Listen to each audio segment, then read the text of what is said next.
Selamat malam semuanya. Ya, ini Aftok edisi 4 Oktober 2023. Seperti biasa, malam ini kita akan berikan update market IHSG dan saham-saham yang sudah masuk di kolom komentar Aftok edisi terakhir, edisi 3 Oktober 2023. Baik, untuk menyingkat waktu kita langsung mulai saja. Sebelum saya mulai, silahkan bagi Anda yang mungkin belum subscribe channel ini, silahkan subscribe. Dan yang mungkin sudah merasakan manfaat dari Aftok, dukung kami dengan klik like. Kita langsung mulai dari IHSG terlebih dahulu. Hari ini IHSG turun, ya seperti yang Anda lihat. Hari ini penurunan cukup signifikan 1%, namun ditarik naik di sesi penutupan, ya sehingga penutupannya 0,78%, masih cukup dalam penurunannya, dan ini memberikan konfirmasi bahwa IHSG ini berpotensi untuk konsolidasi terlebih dahulu dalam proses bullish seperti yang kami sampaikan di edisi 26 September yang lalu. Kita coba lihat bagaimana pembahasan sebelumnya.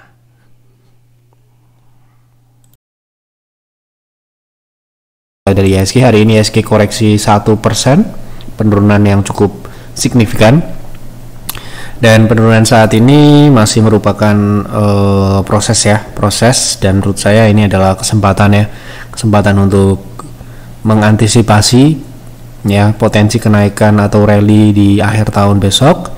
Jadi mungkin ini adalah sebuah kesempatan. Penurunan ini mungkin masih bisa berlanjut ya, namun ya bisa jadi ada rebound yang juga signifikan, dimana kalau misalkan fase konsolidasi itu berubah menjadi fase trend atau uptrend, downtrend, ya, dimana volatilitas itu akan meningkat. Ya, kalau misalkan kita melihat dari pergerakan yang saat ini sedang berjalan, itu cenderung berada di rentang yang menyempit. Ya, kalau kita lihat dari konsolidasinya, dia ini menyempit, IHSG menyempit, dan memang sedang dalam pengujian proses dari peralihan, ya, masih dalam proses peralihan, walaupun minggu kemarin indeks mengangkat indeks ketika nanti terjadi rebound. Ya, rebound ini kan tentu saja diangkat oleh saham-saham big caps, tidak mungkin saham-saham small cap bisa mengangkat ya. Itu. Jadi kita harus lihat baik-baik, cermati baik-baik untuk mengantisipasi. Memang kalau trading saham big caps tidak bisa day trade, sulit ya. Kalau kita mencari katakanlah 1%, 2% mungkin bisa, tetapi kalau kita menginginkan di atas 5% gitu dan bisa lebih dalam, itu kita lihat di 6.830 itu adalah.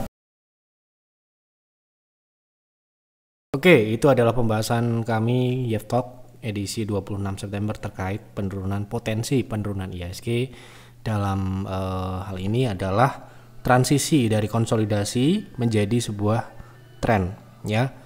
Nah, target yang kami sebutkan waktu itu adalah 6830. Kita akan lihat apakah hari ini sudah tercapai. Ternyata belum tercapai. Artinya apa? Artinya penurunan sampai dengan 6830 itu kita artikan sebagai kesempatan untuk ya mengantisipasi buy on weakness saham-saham, terutama investing ya. Hari ini kita melakukan akumulasi di PIR itu ada 2 saham ya. Kemudian di PIRS ada 1 saham kita distribusi, kita take profit.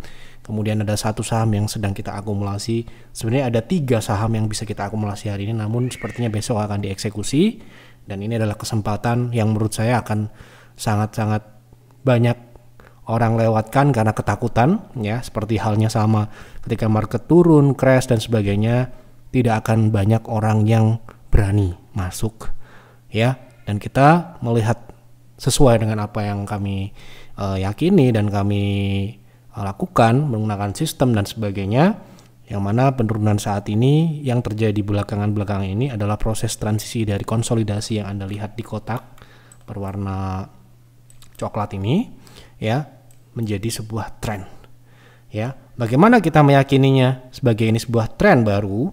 Ya, kita bisa lihat seperti biasa bahwa moving average sudah bergerak naik dan sampai dengan saat ini masih bergerak naik gitu ya. Jadi ini merupakan ya, Anda boleh berbeda, tetapi menurut kami kita akan manfaatkan penurunan IHSG sampai dengan 6830 untuk memborong saham-saham yang kita akan lihat akhir tahun sampai dengan setidaknya kuartal 1 sampai dengan bulan Maret 2024 akan memberikan kita profit seperti halnya saham-saham yang kita akumulasi di bulan Mei yang lalu seperti MAPA dan sebagainya yang waktu itu juga belum naik, ya kita beli, hari ini sudah kita bisa take profit dan sebagainya, seperti saham KIN ya.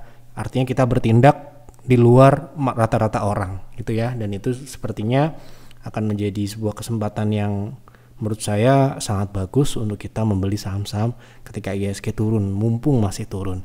Jangan sampai ketika IHSG nanti sudah stabil di atas 7.000 baru kita bingung mau beli saham apa gitu ya. Seperti itu menurut saya. Jadi pandangan kami untuk saat ini IHSG masih dalam proses transisi, yang mana transisi ini memang akan membuat volatilitasnya meningkat, yang mana kalau kita lihat dari ruang menyempit menjadi melebar, itu akan membentuk sebuah high low, yang mana high low ini bisa saja di 6830 ini yang kita siapkan untuk entry point secara umum gitu ya. Baik, kita langsung masuk ke pembahasan saham yang pertama. Selamat malam Pak Yev, tolong bahas saham UNTR untuk trading jangka pendek dan proyeksi kenaikan maupun penurunannya, mengingat saham UNTR akan membagikan dividen di bulan Oktober ini, dan biasanya jika suatu saham akan membagikan dividen maka saham tersebut akan dibuat naik dahulu. Kalau di kami di private trading room, terus terang kalau ada dividen kita justru akan menghindarinya, karena nantinya dia bisa jatuh, dan jatuhnya itu anomali, tidak bisa kita perkirakan dan bisa membuat kita nyangkut ya gitu. Jadi kalau kami boleh memberikan advice, kalau dia mau kasih dividen sebaiknya ini kita belum lihat chartnya ya, kita belum lihat chartnya, nanti kita akan lihat chart. Jadi secara umum sama dengan pembahasan saham yang lain, kita menghindari saham dividen untuk trading karena kita nggak cari dividen dalam trading ya gitu. Nah kita lihat UNTR ini seperti apa, kapan dia akan bagi dividen saya juga nggak tahu, kita akan cek bareng-bareng ya. Nah ini dividennya itu tanggal X date-nya tanggal 11 ya, artinya ada sekitar 5 hari lagi gitu ya, dan itu 5 hari lagi itu kira-kira hari bursanya sisa sekitar 4 hari, yang mana kalau kita lihat dari teknikalnya ini kita tidak bisa melihat potensi trading di sini ya. Kalaupun diangkat itu akan diangkat tidak sesuai teknikal, artinya kita mengabaikan adanya dividen dan sebagainya karena itu sifatnya adalah asumtif yang tidak berdasar teknikal. Teknikal kita melihat ini turun, jadi mungkin saja kalau dividennya ini keluar X date nanti bisa dikatakan dia akan melanjutkan downtrend, yang mana kita memiliki target ke 21 sampai dengan 19.000 seperti itu. Ini sama dengan dulu waktu kita memproyeksikan ITMG jatuh dan juga PTBA juga ya. Jadi kami lebih baik menghindari daripada nyangkut ya, seperti itu. Kalau misalkan nanti ternyata dibuat naik ya kita nggak apa-apa, saham yang lain banyak gitu ya. Malam Pak, tolong bahas saham BES untuk investasi, potensi risk rewardnya seperti apa. Untuk investing kita akan lihat time frame jangka panjang tentunya, apakah BES ini menarik untuk invest atau tidak. Kita akan lihat terlebih dahulu sesuai dengan SOP, kita akan lihat fundamental terlebih dahulu ya. Kalau kita lihat dari fundamental pertumbuhannya jelas ini tidak akan masuk ke di kami di peer ataupun di peers, karena Anda lihat sendiri, Anda nggak usah lihat angkanya, Anda sudah bisa lihat grafiknya seperti apa ya. Meskipun di 2022 kemarin terjadi pertumbuhan yang signifikan karena wajar di 2021 itu sangat rendah sekali. Namun pertumbuhan di 2022 itu belum membuat BES kembali ke performance 2019 ke belakang. Jadi pertumbuhan yang sifatnya koreksi gitu ya. Kemudian kalau kita lihat dari 2023 juga sama ya, di sini tidak stabil pertumbuhannya. Jadi kita akan mencari pertumbuhan yang lebih stabil, dan kalau bisa memang setiap tahun normal dia akan mencetak rekor pertumbuhan itu yang lebih bagus lagi ya. Nah, sekarang ini BES sepertinya akan mencoba untuk mengejar memulihkan bisnis sebelum 2019, dan saya rasa masih berat di atas. Jadi di bawahnya juga berat sekali gitu ya. Jadi buat saya fundamental BES belum layak untuk invest. Sekali lagi, fundamentalnya ini saya nggak bilang sahamnya nggak bisa naik loh ya. Itu kalaupun bisa naik berarti itu untuk trading. Seperti itu. Oke, kita lanjut. Malam Pak ya, bisa tolong bahas saham TSPC untuk trading jangka pendek, bagaimana risk rewardnya saat ini? Terima kasih, salam sehat selalu. Oke, kita lihat TSPC untuk trading jangka pendek ya. Kita lihat apakah saham ini memiliki potensi trading atau tidak. Nah, Kalau kita lihat dari sekarang ini, TSPC ini membentuk sebuah koreksi di dalam tren naik ya. Ini koreksinya sudah dipecahkan dan di retest. Nah, ini berarti ini akan berpotensi membentuk sebuah higher low baru, dan ya harusnya ini adalah potensi upside-nya ke 1900 ini. Itu berapa persen untuk saat ini? Sekitar 6%, di atas 5%. Kemudian ekstensinya ya itu bisa sampai dengan 2000, itu sekitar 12%. Dengan risk 1 atau ya di 1740 itu sekitar 2% lah gitu ya. Jadi menurut saya ini menarik secara risk reward ya. Namun memang perlu market ya untuk mendukung kenaikannya. Saya rasa seperti itu. Kalau market rebound kemungkinan TSPC juga ikut naik. Tolong bahas saham SEMA sudah profit 44%. Apakah bisa ditargetkan ke 100%? Nah, belinya di berapa? 44% kan ini Anda tanya 9 jam yang lalu misalkan. Nah, Anda profit 44%, saya nggak tahu harga belinya di berapa gitu loh. Ya. Nah, kita akan lihat targetnya SEMA berapa, apakah masih bisa naik lagi atau tidak. Itu toh. Ya. Dikit lain kali mungkin bisa disebutkan harga belinya di berapa gitu toh. Persentasenya Anda simpan sendiri aja gitu. Nah, ini target naik minimal belum tercapai memang ya. Jadi setidak-tidaknya itu kita melihat potensi ke 150-an. Sekarang harga 122 ya. Memang sudah mencapai target swing terdekatnya yaitu di 130 ya. Semoga ada potensi kelanjutan, masih ada sementara ini meskipun penutupannya nggak bagus.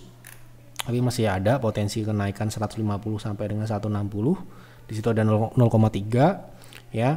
Ya, tetapi bukan berarti ini langsung naik ke sana ya. Bisa aja kalau market mungkin nggak mendukung, dia turun dulu meretest support di 100 sebelum ke sana. Itu jadi makanya ini perlu pentingnya harga beli dan proteksi di berapa, karena ya sesungguhnya kita bisa menargetkan saham itu di 100% kayak mau 200%, tetapi kalau kita nggak tahu proteksi atau risknya seperti apa, ya wes kita nggak tahu gimana nanti kalau tiba-tiba kita salah, karena pasti bisa salah ya gitu. Oke. Tolong bahas BRIS Pak, secara teknikal bisa turun sampai ke berapa? Kita lihat BRIS.